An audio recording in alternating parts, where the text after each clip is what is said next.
Hey, ¿qué pasa, brothers? ¿Cómo estamos, señores? Aquí estamos en un nuevo vídeo. Pero antes de nada os quiero recordar que hay abierto un sorteo del Universe Sandbox 2 original y que para participar no tenéis más que hacer retweet en el tweet cuyo enlace os he dejado en la descripción. Y dicho esto, ¿os acordáis que a principio de este año os hablé de un profesor que tuve de matemáticas que gracias a él... Pues bueno, gracias a él tuve un buen expediente con matemáticas y entendí lo que es esa materia? Pues bien, ha hecho un vídeo sobre la teoría de la relatividad con el que por fin me he enterado de dónde sale. Os lo dejo a continuación y os dejo el enlace a su canal en la descripción.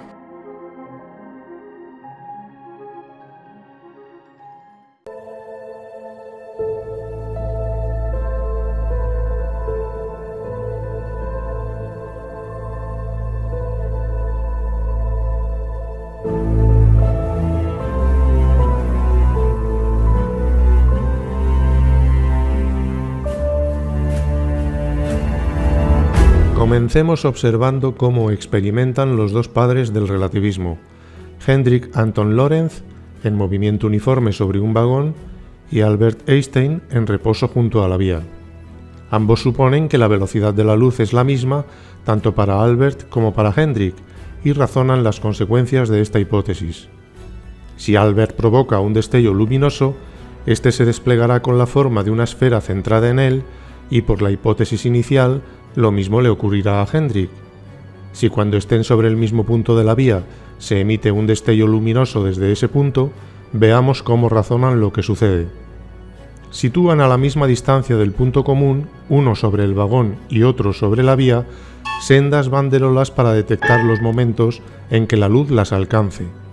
Para Albert, la esfera de luz llegará a sus dos banderolas al mismo tiempo, pero no a las de Hendrik, y lo mismo le ocurrirá a este, que verá cómo la esfera luminosa centrada en él llega a sus dos banderolas simultáneamente, pero no a las de Albert. Así que concluyen que la hipótesis que han formulado sobre la luz conlleva que los sucesos simultáneos para Albert no lo sean para Hendrik, y viceversa. A continuación idean un reloj teórico compuesto por dos espejos paralelos y enfrentados a cierta distancia, entre los que se refleja repetidamente un punto de luz.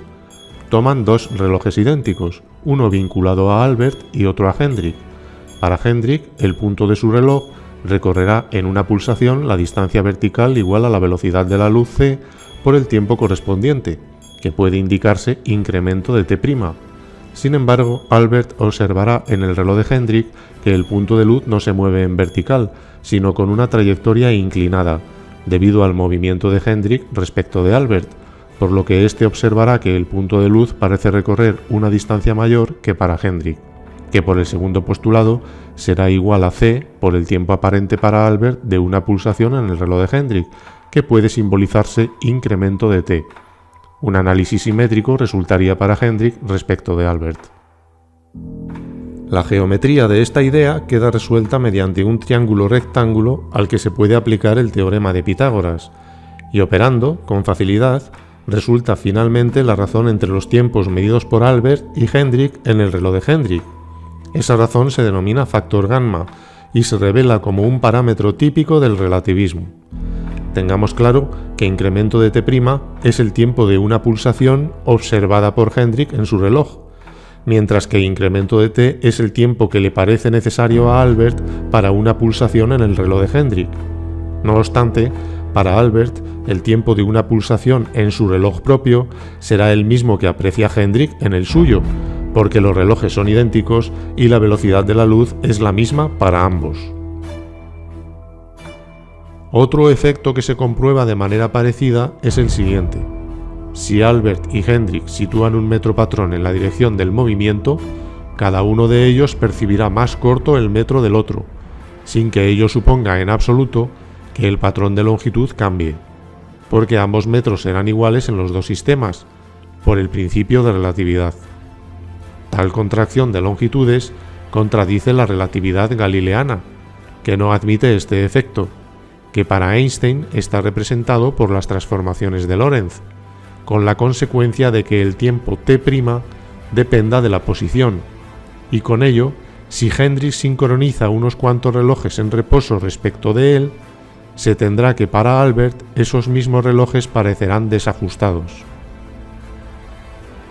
Y esta es la idea exacta y exclusiva que sirve de fundamento a todo el relativismo einsteiniano, que no justifica en absoluto la extensión de sus formulaciones a las magnitudes fundamentales de longitud, masa y tiempo, por lo que quien vea que los patrones de esas magnitudes se modifiquen realmente por el movimiento se equivoca, y en todo caso debería probarlo, porque ese no es el objeto del análisis relativista, que se limita a la realidad percibida por medio de la luz.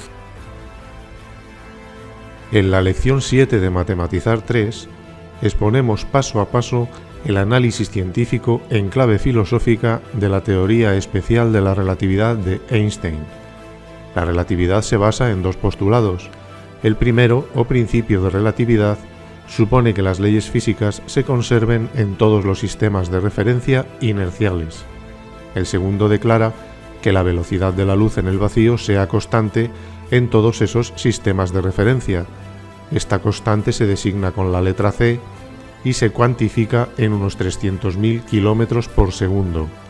El primer postulado permite a Einstein hacer uso genérico de la geometría y matemática fundamentales, y en particular de las leyes clásicas de conservación de la cantidad de movimiento y de los teoremas de la energía.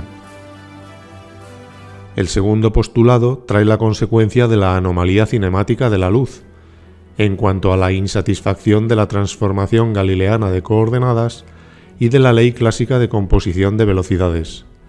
Sin embargo, a pesar de que esta consecuencia solo afecta a la luz, la relatividad la extiende a los puntos materiales sin la menor justificación de hecho. De la misma manera, el segundo postulado conduce a la necesidad de que nada pueda viajar más rápido que la luz, porque imaginando un foco luminoso que se moviese a la velocidad c, por un lado el foco y su destello deberían viajar juntos, pero a la vez el segundo postulado ordena que la luz se mueva respecto del foco a esa misma velocidad constante c, lo que constituiría un absurdo que según la relatividad debe conducir por sí solo a la conclusión trascendente de que nada podría viajar más rápido que la luz, resultado que Einstein valida sin la menor prueba experimental. A falta de auténtica experimentación, Einstein opta por imaginar casos físicos teóricos a los que atribuye arbitrariamente la condición de experimentos mentales, cuyos resultados deslumbran a primera vista, embriagando a la inteligencia. En la actualidad, el mentalismo einsteiniano no es cuestionado por gran parte de la comunidad científica, aunque en sus orígenes, una época de esplendor de la ciencia realista, la relatividad fue acusada abiertamente de parecer más una novela que una obra científica. También se le censuró el estilo abstruso, o no ser otra cosa que una mera construcción matemática de un joven soñador. El primer experimento mental relativista tiene por objeto dar a entender que la simultaneidad de los sucesos sea relativa al estado de movimiento de los observadores. En la escuela de las luces se expone el caso como lo hizo el propio Einstein, mediante el ejemplo de un vagón de tren en movimiento. Con el supuesto de velocidad de la luz constante respecto al vagón y a la vía, el razonamiento sugiere como conclusión que sucesos simultáneos para los viajeros del tren no lo serán para los observadores en reposo junto a la vía. Otro experimento mental relativista es el que concluye la dilatación del tiempo. Mediante un montaje imaginario, Einstein llega a la conclusión de que los intervalos de tiempo en dos sistemas que experimenten entre sí un movimiento relativo estén en la razón del radical que se indica en la fórmula. Y solo con esta base, sin la menor prueba experimental y sirviéndose de la geometría y del álgebra comunes, el razonamiento einsteiniano presume de haber llegado a conocer la naturaleza de una magnitud fundamental como lo es el tiempo, sin tan siquiera haberla definido previamente, simplemente adoptando subrepticiamente el patrón clásico. De manera análoga al tiempo relativo, para deducir la contracción del espacio, la relatividad se sirve de otra ficción ilusoria que se concreta en operaciones matemáticas muy básicas que derivan en la consecuencia alucinante de que las longitudes dependan del movimiento de los observadores. de acuerdo con la fórmula en que aparece la misma raíz cuadrada que se observa en la ecuación de la dilatación del tiempo, y ello sin definir en absoluto la magnitud-longitud, ni el método para su medición, asumiendo sin más toda la geometría y los patrones de la física clásica. La dilatación del tiempo y la contracción de longitudes conducen al grupo de transformación de coordenadas de Lorentz, en pretenciosa sustitución de las transformaciones galileanas, y todo ello sin ningún experimento real, solo como fruto de la imaginación y debido a una interpretación arbitraria y sesgada de los significados inherentes a las formulaciones matemáticas que, privadas de conexión con los objetos materiales, devienen en abstractas y quedan vacías de significado concreto. Admitiendo la ley mecánica de la conservación de la cantidad de movimiento y partiendo de las transformaciones de Lorentz, la relatividad llega al concepto de masa relativista y considera que dependa de la velocidad con el mismo factor descrito por la raíz cuadrada que aparece en todas las formulaciones. Para ello, lo único que hace falta es resolver una ecuación de segundo grado, y así, a este método algebraico puro, y ajeno a toda experimentación, se le atribuyen con manifiesta parcialidad significados físicos relacionados con una magnitud fundamental, como lo es la masa asociada a la materia. Y ello, como en los casos de las magnitudes tiempo y longitud, sin haber definido mínimamente la masa y habiendo adoptado solapadamente el patrón clásico.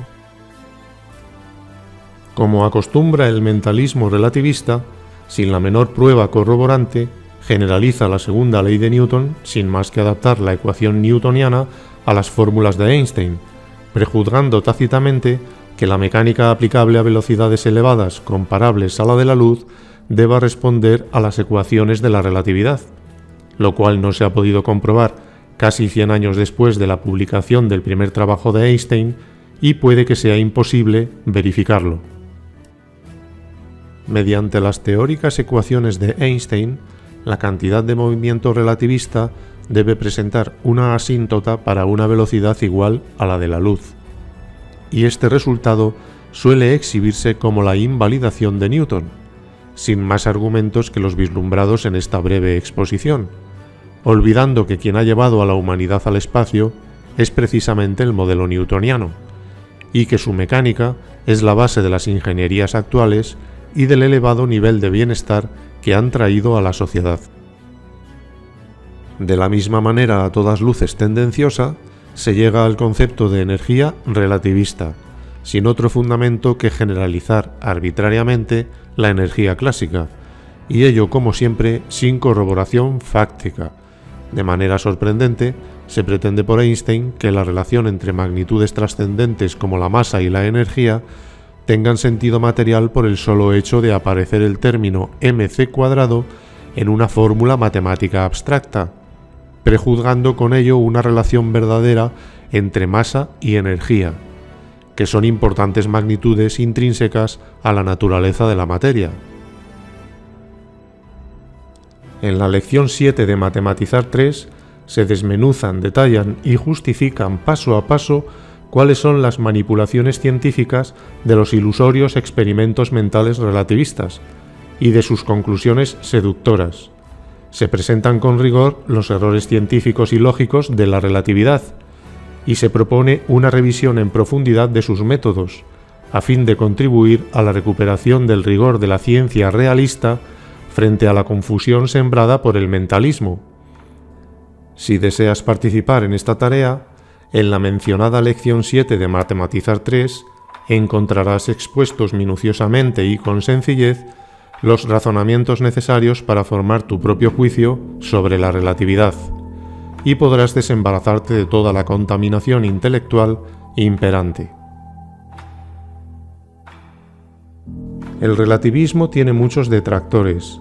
Hay quien acusa a Einstein de embaucar a la comunidad científica, con su singular carácter mentalista, que él mismo reconocía con su declarada apuesta por la imaginación frente al conocimiento. Otros le tachan de soñador o novelista, en vez de científico. Louis Essen publicó en 1971 su crítica a la relatividad, y en 1988 la amplió con otro título, Relatividad, broma o estafa. Essen decía que la mayoría de los físicos son conformistas y que asumen que esa teoría debe ser correcta, que ni se plantean la más mínima crítica, y que sus dudas sobre la teoría surgieron cuando comprobó que los expertos tampoco la entendían. Entre los detractores figura uno de los realistas más preclaros y honestos que haya conocido la ciencia, Nikola Tesla, quien no se consideraba dueño ni de sus ideas. Decía que sus descubrimientos e inventos pertenecían a la humanidad, y no solo lo pregonaba, sino que sus actos lo confirmaban. Tesla renunció a los derechos sobre sus patentes para salvar a Westinghouse Electric, porque su enorme cuantía hacía inviable la empresa. Antes que enriquecerse, prefirió facilitar la expansión de la corriente alterna que tanto bienestar y prosperidad han traído a la sociedad, frente a la competencia de la ineficaz corriente continua, defendida por la General Electric, de Edison y del banquero J.P. Morgan. Otro detractor notable fue el gran físico español Julio Palacios Martínez. Su crítica a la relatividad no se limitó a mostrar las inconsistencias lógicas de Einstein, sino que evolucionó hasta proponer una teoría alternativa, tanto en el ámbito de postulados como en teoremas. En 1960 publicó su trabajo con el título Relatividad, una nueva teoría, pero con el tiempo su aversión a Einstein se fue endureciendo y en 1968 tituló a su obra La nueva dinámica antirrelativista. En resumen, la raíz del idealismo de Einstein se fundamenta en la ingeniosa fantasía de los relojes de luz, aunque sirviéndose de la geometría y de la álgebra clásicas, contradichas después por las conclusiones relativistas. Que cada cual juzgue si esta base habría de ser suficiente para aceptar que los patrones físicos de longitud, masa y tiempo dependan del movimiento relativo.